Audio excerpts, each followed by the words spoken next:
ابو نضر ہاشم بن قاسم نے حدیث بیان کی، کہا ہم سے بحیہ کے مولا ابو عقیل یحییٰ بن متوکل نے حدیث بیان کی،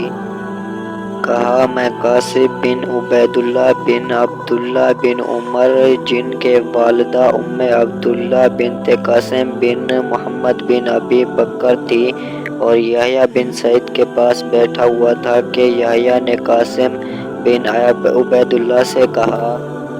جناب ابو محمد، آپ جیسی شخصیت کے لیے یہ عیب ہے، بہت بڑی بات ہے کہ آپ سے اس دین کے کسی معاملے کے بارے میں کچھ پوچھا جائے